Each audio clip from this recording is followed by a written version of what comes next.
I'm going to speak about the subject of privilege.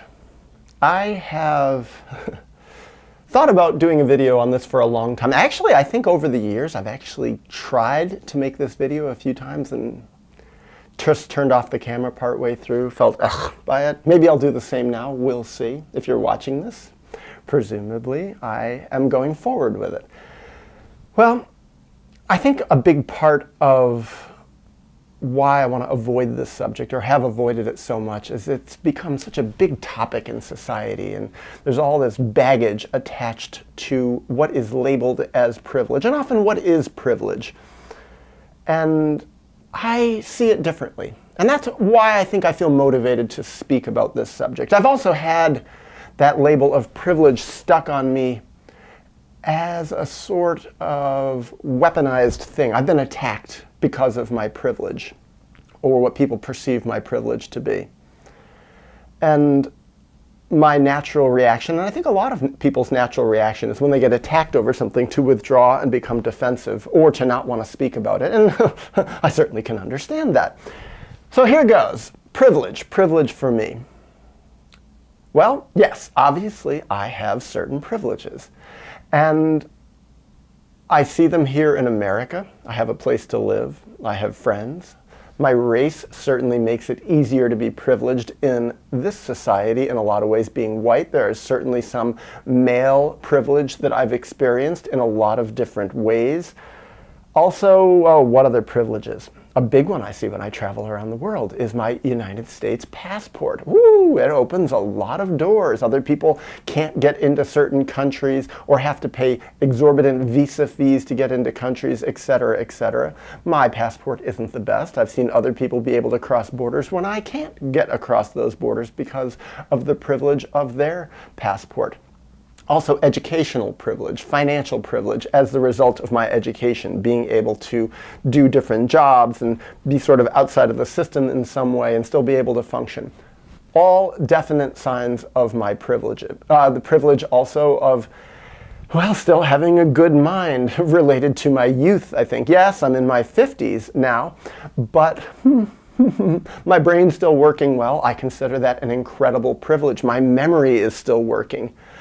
I really appreciate that. Ability to learn languages, some musical gift, that is a kind of privilege. Any gift I think that any of us have, that is a privilege.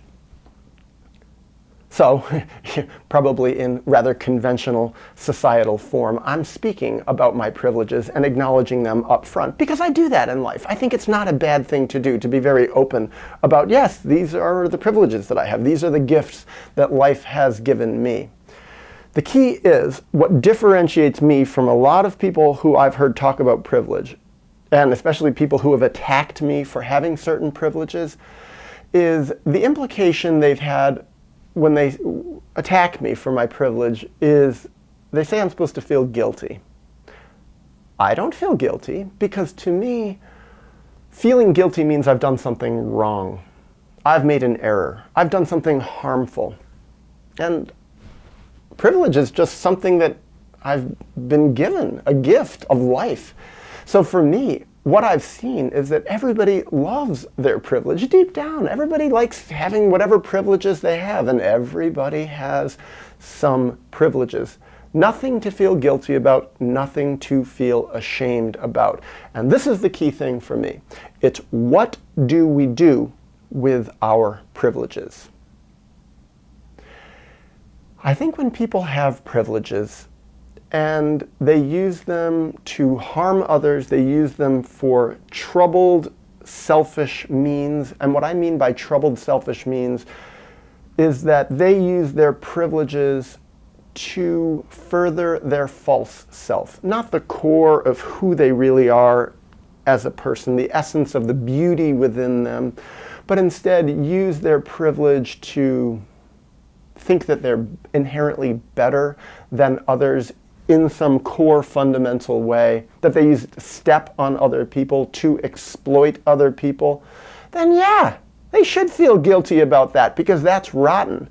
It's how they use their privilege that becomes the problem, not the fact that they have it.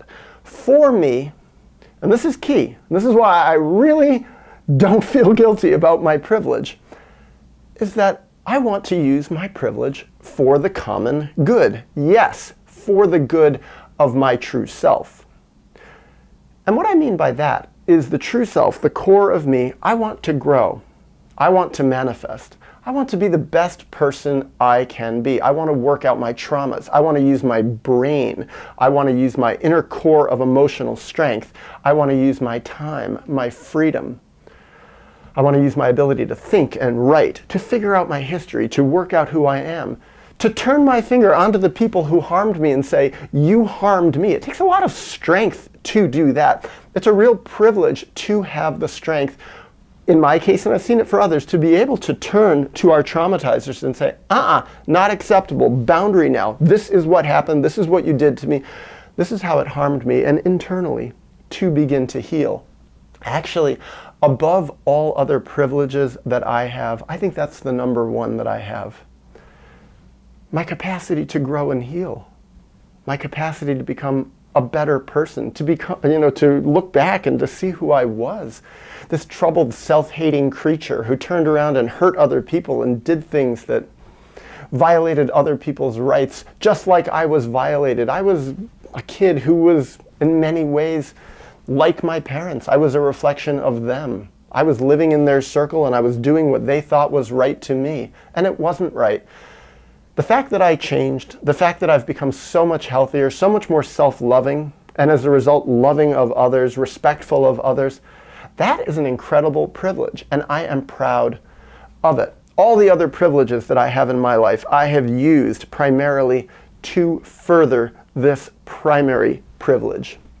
And so, out in the world, I try to share what I have learned. I try to be loving. I work hard to be loving, to be generous, to be caring, to put my energy into nurturing the best of others. Not enabling them. Many people are so disconnected from their true self that the ways in which they want to be loved are ways that actually just harm their own true selves more. I don't want to participate in this. Actually, that's part of a privilege also, to be able to see, this is enabling, this is actually nurturing true growth. And I really work hard to try to focus on this side more. I do make mistakes sometimes. Sometimes I give in the wrong ways, but mostly I try to use my insight, the privilege of this insight, to nurture people more in this way. And what I have come to, when the subject of privilege comes up out in the world, and not infrequently it does, especially when I'm out in really, really poor countries where people have, on an overt level, so much less, not only externally, but often internally too. What I say to myself, and if it comes up in conversation, is, for me, with privilege comes responsibility. More privilege equals more responsibility. More responsibility to share of the best of myself, to share love, insight, wisdom, nurturance, caring. I think about this YouTube channel as like this. This is a reflection of my privilege. This is a reflection of the privilege that I have gained in my life to be able to share this. And I want to share it easily, openly, authentically, and for free. I don't want ads on this channel. I don't want to ask anything for anyone. If people want to give back to me, if people want to share something with me, great. There are ways of doing it. But the big thing that I want is to share a message, a freely given message to anyone who has access to YouTube, so I can make use of my life. Because what I find also is having some of these privileges that I have.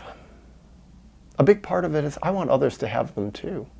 And a lot of this, I recognize how rare some of these privileges are, the privilege to really grow, break out of the family system, become more honest, become more authentic, to have my voice back again, that voice which I lost for so long. That's why I know it's a privilege, because I didn't have it for a long time, and now I do. And it's like, I want to use it, I want to help, but I also know it's really hard. Another thing is, back in the day, I think of my time in my early 20s. There was no internet, or it was just starting. There was no YouTube. I remember searching on the internet back in the 90s so much, looking for anything related to these ideas, reading psychology books all over the place and finding almost nothing. It's like now, it's like, whoa, life has given me an opportunity. This is part of my responsibility. If I was going to frame it negatively, I would say it's almost a compulsion. Share, share, share. Get it all out. Get everything out there to be useful to others. And that feels great. But I want to get back. I don't want to end on a negative note, but that's just sort of where my mind went. I'm sorry. That idea of labeling people with privilege in a sort of weaponized way, attacking people for their privilege. A lot of times it's the external privileges, the race, the gender, the whatever, the money, the blah, blah, blah. But sometimes what I've seen, it doesn't always work that way. I think sometimes there are small exceptions where one's race, one's gender, where you even technically have the privilege thing, can bring certain harm. I've had some times when I'm traveling in certain places of the world where people say, you can't go there. You can't go there because of your race. You're just an instant target. It's too dangerous for you. Well, if you were this color or that color or looked this way or that way, then you'd be welcome, but you're not because of X, Y, Z. So I've seen that sometimes, it's not always, but in some places it's like, me being me externally doesn't work so well. But actually, I think really this is the minor thing. Really the big thing that I wanted to say is the privilege of growing, the privilege of having insight, of becoming healthier, of becoming more emotionally connected. That's the real privilege. And with this, I really do see it and I feel it with this privilege. And I think fundamentally of all the other trickled down privileges, the more metaphorical privileges, the external ones that society likes to focus on, with all of these comes a responsibility to be better people, to be useful to others, to be useful in this world of such deprivation.